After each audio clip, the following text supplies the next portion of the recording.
Welcome to teams kitchen secrets. ഇന്ന് ഞാനൊരു മാമ്പഴ പുളിശ്ശേരിയാണ് ഉണ്ടാക്കുന്നത്. മാമ്പഴ പുളിശ്ശേരിയൊക്കെ എല്ലാവർക്കും ഇഷ്ടമുള്ളൊരു സാധനമാണല്ലേ. ഒരുപാട് ടേസ്റ്റി ആയിട്ടുള്ള അടിപൊളി ഒരു കറിയാണ്. ഇതിനാവശ്യമായിട്ട് ഞാനിപ്പോൾ എടുത്ത് വെച്ചേക്കുന്നത് 2 പഴുത്ത മാങ്ങയാണ്. ഇത് നമ്മുടെ നാട്ടുമാങ്ങയില്ലേ, ചെറിയ മാങ്ങ, ആ മാങ്ങ കിട്ടുവാണെങ്കിൽ ഏറ്റവും നല്ലത് അതാണ്. ഇതിപ്പോൾ ഇവിടെ സിന്ദൂരി മാങ്ങയാണ്. ഇത് നല്ല ടേസ്റ്റുള്ള മാങ്ങയാണ്. ഇതിൻ്റെ തൊലി നമ്മൾ ഇതുപോലെ ഇവിടെ ഇങ്ങനെ കട്ട് ചെയ്തിട്ട് ഇങ്ങനെ ഇരിഞ്ഞ് കളഞ്ഞാൽ മതിയേ.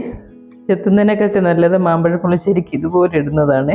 നമ്മുടെയൊക്കെ വീടുകളിൽ പറമ്പൊക്കെ ഉള്ളവർക്കാണെങ്കിൽ മാങ്ങയൊക്കെ വീട്ടിൽ കാണുമല്ലോ. അപ്പോൾ അവിടെ മിക്കവാറും ഒരു നാട്ടുമാങ്ങ കാണേണ്ടതാണ്. ഇല്ലാത്തവർ ഇങ്ങനെയുള്ള മാങ്ങകൾ എടുത്താലും കുഴപ്പമില്ല. ഒരുപാട് വലുപ്പമുള്ള മാങ്ങ എടുക്കാതിരിക്കുക. സിന്ദൂരി മാങ്ങ അതിക്ക് അധികം വലുപ്പമില്ല കേട്ടോ. ഏതാണ്ട് ഒരു മീഡിയം സൈസിൽ നിൽക്കും. നമുക്ക് ഇഷ്ടമുള്ള അത്രയും മാങ്ങ എടുക്കാം. നമ്മുടെ വീട്ടിലെ മെമ്പേഴ്സ് എന്തെങ്കിലും ഉണ്ടെന്ന് നോക്കണം. ഇവിടെ ഞങ്ങൾ 2 പേരേ ഉള്ളൂ, അതുകൊണ്ടാണ് ഇങ്ങനെ ചെയ്യുന്നത് കേട്ടോ. 2 മാങ്ങ, ഇപ്പോൾ 3-4 മാങ്ങയൊക്കെ ഇടാം. ഇതുപോലെ നമുക്ക് ഇത് നന്നായിട്ടൊന്ന് തൊലി കളഞ്ഞെടുക്കാം. മാങ്ങ 2 ഞാനിവിടെ തൊലി കളഞ്ഞെടുത്തിട്ടുണ്ട്. പിന്നെ വേണ്ടത് ഒരു 3 പച്ചമുളക്, എരിവുള്ള പച്ചമുളകാണ്. പിന്നെ നമുക്ക് വേണ്ടത് തൈര്. ഇതൊരു 1/2 ലിറ്റർ തൈരുണ്ട്. ഈ തൈര് ഞാൻ നന്നായിട്ട് മിക്സിയിലൊന്ന് അടിച്ചിട്ട് ആണ് ഉപയോഗിക്കുന്നത്. പിന്നെ വേണ്ടത് ഒരു പീസ് ശർക്കര. ഈ ശർക്കര ഇല്ലെങ്കിൽ പഞ്ചസാര ഇട്ടാലും മതി കേട്ടോ. ഞാൻ ഇടയ്ക്ക് 2 ടേബിൾ സ്പൂൺ പഞ്ചസാരയും ഇട്ടേക്കും. അപ്പോഴും നല്ല ടേസ്റ്റാണ് കേട്ടോ. ശർക്കര ഉണ്ടെങ്കിൽ അത് ഇടുക, ഇല്ലയെന്നുണ്ടെങ്കിൽ പഞ്ചസാര ഉപയോഗിച്ച് ചെയ്യാവുന്നേ ഉള്ളൂ. പിന്നെ വേണ്ടത് കുറച്ച് തേങ്ങയാണ്. ഒരു വലിയ കപ്പ് നിറച്ച് തേങ്ങ, ഒരു 3 വെളുത്തുള്ളി ഇട്ടിട്ടുണ്ട് ഇതിനകത്ത്. പിന്നെ അതിലേക്ക് വേണ്ടത് 1/2 ടീസ്പൂൺ ജീരകം, കുറച്ച് മഞ്ഞൾപ്പൊടി, ഒരു 1/4 ടീസ്പൂണുണ്ട്. ഇത് നമുക്ക് കുറച്ച് വെള്ളം ഒഴിച്ചിട്ട് നന്നായിട്ട് അരച്ചെടുക്കണേ. ആ തേങ്ങയുടെ മേളിലേക്ക് വെള്ളം വരരുത് കേട്ടോ. അപ്പം കുറച്ച് നല്ല പോലെ അരഞ്ഞ് കിട്ടും. അല്ലാതെ ഒത്തിരി വെള്ളമാകുമ്പോഴും ബുദ്ധിമുട്ട്. അതാ ഈ ഒരു പരുവത്തിൽ നിന്നാൽ മതിയേ. എന്നിട്ട് നല്ല പേസ്റ്റ് പോലെ എന്ന് പറയത്തില്ലേ, അതുപോലെ അങ്ങ് അരച്ചെടുക്കണേ. ഈ മുളക് ഈ മാങ്ങയും കൂടെ ഒരു ചട്ടിയിലാക്കി, മാമ്പഴ പുളിശ്ശേരിയൊക്കെ എപ്പോഴും ഒരു ചട്ടിയിൽ വെക്കാൻ ശ്രമിക്കണേ. മീൻകറി, മാമ്പഴ പുളിശ്ശേരി, അങ്ങനെ പുളിശ്ശേരി ഐറ്റമൊക്കെ ചട്ടി വെക്കുന്നതായിരിക്കും കുറേ കൂടെ ടേസ്റ്റ്. അപ്പോൾ ഒരു ചട്ടിയിലേക്ക് ഈ മാങ്ങയിട്ടു, ഒരു 3 പച്ചമുളകും ഒരു സ്വല്പം ഉപ്പും കൂടെ ഇട്ട് നമ്മൾ ആദ്യം അങ്ങ് വേവിച്ചെടുക്കണേ. ഞാൻ കുക്ക് ചെയ്യുന്ന കാണിക്കാം. നമ്മൾ മാങ്ങ ഈ ചട്ടിയിലിട്ട് കൊടുത്തിട്ടുണ്ട്. ഇനി നമുക്കിതിലേക്ക് കുറച്ച് വെള്ളം ഒഴിച്ചു കൊടുക്കണം. ഈ മാങ്ങ ഒന്ന് വെന്ത് കിട്ടണേ. അതിലേക്ക് നമ്മൾ ഈ മുളക് കീറിയിട്ട് കൊടുക്കണേ. ഇത് വളരെ ടേസ്റ്റി ആയിട്ടുള്ള ഒരു കറിയാണ്. മധുരവും എരിവും പുളിയും എല്ലാം കൂടെ ചേർന്ന് നല്ല അടിപൊളി ഒരു കറിയാണേ. 3 പച്ചമുളക് മതി. ഇനി നമുക്ക് ഗ്യാസ് കത്തിക്കാം. ഇതിലേക്ക് കുറച്ച് ഉപ്പിട്ട് കൊടുക്കണം. ഇത് നമുക്ക് അടച്ച് വെച്ചിട്ട് വേവിക്കാവേ. ഇതിൻ്റെ വെള്ളം ഒന്ന് വെന്ത് കുറച്ചൊന്ന് പറ്റണം. അന്നേരം നമുക്ക് ബാക്കിയുള്ള ചേരുവകൾ ചേർത്ത് കൊടുക്കാം. നമ്മളിതിപ്പോൾ അടച്ച് വെച്ച് വേവിക്കാൻ തുടങ്ങിയിട്ട് ഒരു 5 മിനിറ്റ് കഴിഞ്ഞ്. ഇനിയിപ്പോൾ നമ്മൾ ഈ ശർക്കര അങ്ങോട്ട് ഇട്ട് കൊടുക്കണം. ഇതിൻ്റെ കൂടെ ഈ ശർക്കര അതിനകത്ത് കിടന്ന് അലിഞ്ഞോളും. അല്ലാന്നുണ്ടെങ്കിൽ നമ്മൾ എന്ത് ചെയ്യണമെന്നറിയോ, ഒരു സ്വല്പം വെള്ളം ഒഴിച്ച് ഈ ശർക്കര ഉരുക്കണം. എന്നിട്ട് ആ ഉരുക്കിയ വെള്ളം അങ്ങോട്ട് ഒഴിച്ചാലും മതി. ഇതിൻ്റെ കൂടെ കിടന്ന് ഇങ്ങനെ അലിഞ്ഞോളും കേട്ടോ. ഈ മാമ്പഴ പുളിശ്ശേരിയുടെ കൂടെ ഭയങ്കര നല്ല കോമ്പിനേഷൻ ഏതാണെന്നറിയോ, നല്ല എരിവുള്ള മെഴുക്ക് പുരട്ടികൾ.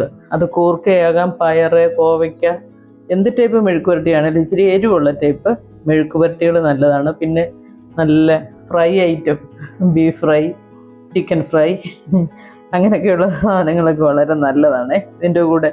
പിന്നെ മുളക് അരച്ച മീൻകറി ഇല്ലേ, ഇത് കോട്ടയം സ്റ്റൈൽ മീൻകറിയൊക്കെ ഉണ്ട്. നല്ല അടിപൊളി സാധനമാണ്. ഈ എരിവും പുളിയും എല്ലാം കൂടെ ചേർന്ന് അതിൻ്റെ കൂടെയൊക്കെ ഈ മാമ്പഴ പുളിശ്ശേരി ഭയങ്കര നല്ല കോമ്പിനേഷനാണ്. ഇവിടെ ഞങ്ങൾക്ക് എല്ലാവർക്കും ഭയങ്കര ഇഷ്ടമുള്ള ഒരു കറിയായത്. മാമ്പഴം കിട്ടുന്ന സമയത്ത് ഇതുണ്ടാക്കാറുണ്ട്. ഇനിയിപ്പോൾ ഈ വെള്ളം ഒരു സ്വല്പം ഒന്ന് വറ്റണേ. അന്നേരത്തേന് നമ്മുടെ ഈ ശർക്കര ഉണ്ടല്ലോ നന്നായിട്ട് ഉരുകി വരും.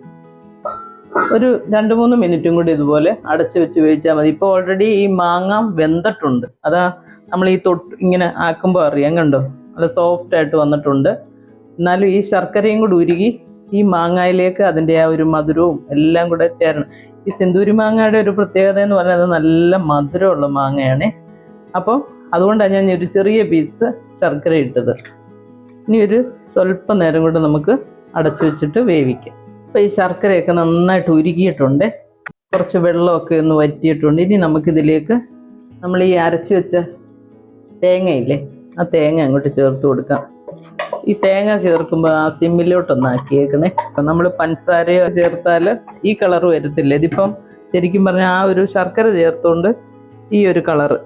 ഇനി നമുക്ക് ഈ മിക്സിയുടെ ജാറിലേക്ക് കുറച്ച് വെള്ളം ഒഴിച്ചിട്ട് ഇങ്ങനെ അങ്ങ് ചേർത്ത് കൊടുക്കുക. ഈ തേങ്ങ അരച്ചതൊന്ന് ചൂടായി വരുമ്പോൾ നമുക്ക് തൈരും കൂടെ അങ്ങോട്ട് ചേർത്ത് കൊടുക്കുക.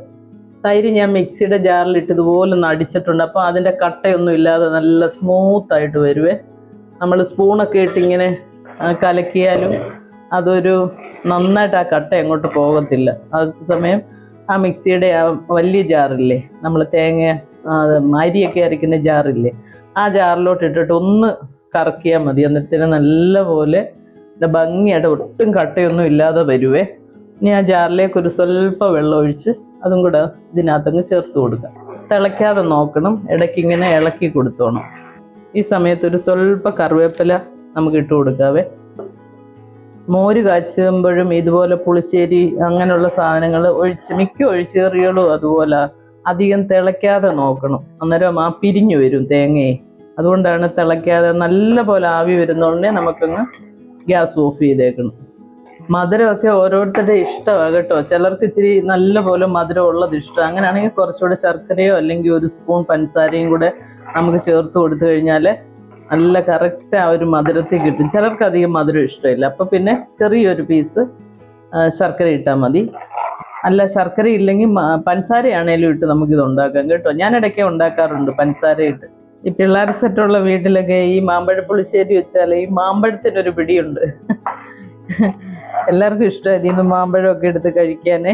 അതിൻ്റെ ആ മധുരവും പുളിയും ചെറിയൊരു എരിവും എല്ലാം അതിനകത്ത് കയറുമല്ലോ.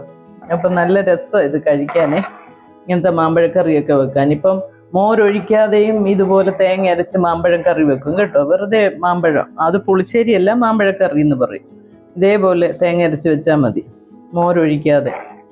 അത് നല്ല ടേസ്റ്റുള്ള ഒരു കറിയാണേ. നമുക്ക് ഈ സീസണൽ ഫ്രൂട്ട്സ് അല്ലെ സീസണൽ വെജിറ്റബിൾസ് അങ്ങനെയുള്ള സമയത്ത് കിട്ടുന്നതൊക്കെ വേണം നമ്മൾ ഉപയോഗിക്കാൻ. അതാകുമ്പം അതിനകത്ത് കൂടുതൽ രാസവസ്തുക്കളൊന്നും അടങ്ങാതെ നമുക്ക് ഹെൽത്തി ആയിട്ടുള്ള സാധനം കിട്ടും. ഇപ്പം മാമ്പഴത്തിൻ്റെ സീസൺ അല്ലാത്തപ്പോൾ വരുന്ന മാമ്പഴം കണ്ടിട്ടില്ലേ, പുറം നല്ല മഞ്ഞയായിരിക്കും, പക്ഷെ നമ്മൾ ആ തൊലി കളയുമ്പോഴത്തേന് അകത്ത് വെളുത്തിരിക്കും.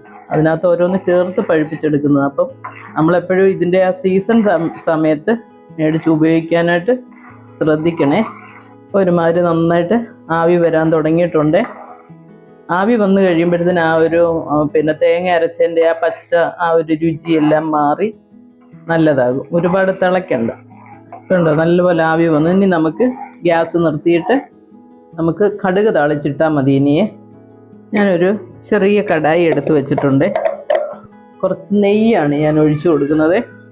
മാമ്പഴ പുളിശ്ശേരിക്ക് ഇച്ചിരി നെയ്യിൽ കടുക് താളിച്ചിട്ടാൽ നല്ല ടേസ്റ്റാണ് കേട്ടോ. വെളിച്ചെണ്ണയിലും ചെയ്യാം. നെയ്യ് ചൂടാകുമ്പോൾ നമ്മൾ ഒരു 1/2 ടീസ്പൂൺ ഉലുവ, പിന്നെ നമ്മൾ ഒരു 1/2 ടീസ്പൂൺ കടുക്. നമ്മൾ ഈ കടുക് താളിക്കുന്ന സമയത്തുണ്ടല്ലോ, ആ മാമ്പഴ പുളിശ്ശേരി ഇടയ്ക്കൊന്ന് ഇളക്കി കൊടുത്തേക്കണം കേട്ടോ. കടുകും ഉലുവയും പൊട്ടിയിട്ടുണ്ട്. ഇനി നമുക്ക് ചുവന്നുള്ളി എരിഞ്ഞത് ചേർത്ത് കൊടുക്കാം. ചുവന്നുള്ളി ഒരു പകുതി ഒന്ന് മൂത്ത് കഴിയുമ്പോൾ വേണം വറ്റൽമുളക് ഇടാൻ, അല്ലെങ്കിൽ മുളക് പെട്ടെന്ന് കരിഞ്ഞു പോകും. ഇനി നമുക്ക് ഈ വറ്റൽമുളകും കൂടെ ചേർത്ത് കൊടുക്കാം. കറിവേപ്പില ഞാൻ ഏറ്റവും അവസാനം ചേർക്കത്തുള്ളൂ, അല്ലെങ്കിൽ അതിൻ്റെ കളർ മുഴുവൻ മാറിപ്പോവേ. ഇതിനകത്ത് ഉള്ളി ഒരു സ്വല്പം ബ്രൗൺ കളർ ആകണം. ചില കറിക്ക് ഞാൻ പറയത്തില്ലേ, ഈ സ്റ്റൂ ഒക്കെ നമ്മൾ ചിക്കൻ സ്റ്റൂ ഒക്കെ വെക്കുമ്പോൾ അല്ലെങ്കിൽ മട്ടൺ സ്റ്റൂ ഒക്കെ വെക്കുമ്പോൾ ഉള്ളി അധികം ബ്രൗൺ ആകരുത്. അത് നന്നായിട്ടൊന്ന് ഫ്രൈ ആകുകയുള്ളൂ. അതായത് ബ്രൗൺ കളറിന് തൊട്ട് മുമ്പ് നമ്മൾ ഗ്യാസ് ഓഫ് ചെയ്തേക്കണം. പക്ഷേ ഇങ്ങനെയുള്ള കറിക്ക് ഉള്ളി സ്വല്പം ഒന്ന് ബ്രൗൺ ആകുന്നതാണ് അതിൻ്റെ ടേസ്റ്റ്. അപ്പോൾ ഇത് ബ്രൗൺ ആയി തുടങ്ങിയിട്ടുണ്ട്. ഇനി നമുക്ക് കറിവേപ്പിലയും കൂടെ ചേർത്ത് ഗ്യാസ് അങ്ങ് ഓഫ് ചെയ്തേക്കാവേ. ഗ്യാസ് ഞാൻ ഓഫ് ചെയ്തിട്ടുണ്ട്. ഇനി ഒരു സ്വല്പം ഒരു പിഞ്ചെന്ന് പറയാവേ കാശ്മീരി ചില്ലി പൗഡറാണേ, അതും കൂടി ഇട്ടൊന്ന് ഗ്യാസ് ഓഫ് ചെയ്തേക്കുക കേട്ടോ. ഇനി നമുക്ക് മോരിലേക്ക് ചേർത്ത് കൊടുത്താൽ മതി.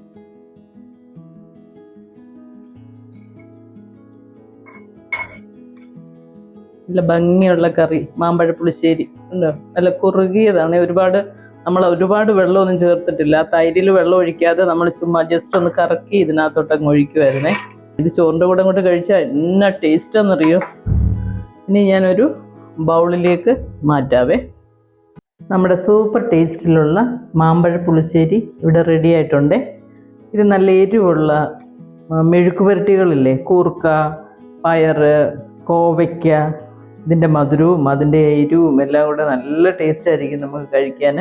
പിന്നെ നോൺ വെജ് കഴിക്കുന്നവർക്കാണെങ്കിൽ എല്ലാ ഫ്രൈ ഇട്ടും നല്ലതാണ്. പിന്നെ മുളകിട്ട മീൻ കറി, പിന്നെ ചിക്കൻ ഫ്രൈ, ബീഫ് ഫ്രൈ, അങ്ങനത്തെ ടൈപ്പ് ഫ്രൈ ഐറ്റംസ് അതെല്ലാം ഇതിൻ്റെ കൂടെ നന്നായിട്ട് ചേർന്ന് പോകുന്നതാണ്. നിങ്ങളെല്ലാവരും ഇത് ട്രൈ ചെയ്യണം.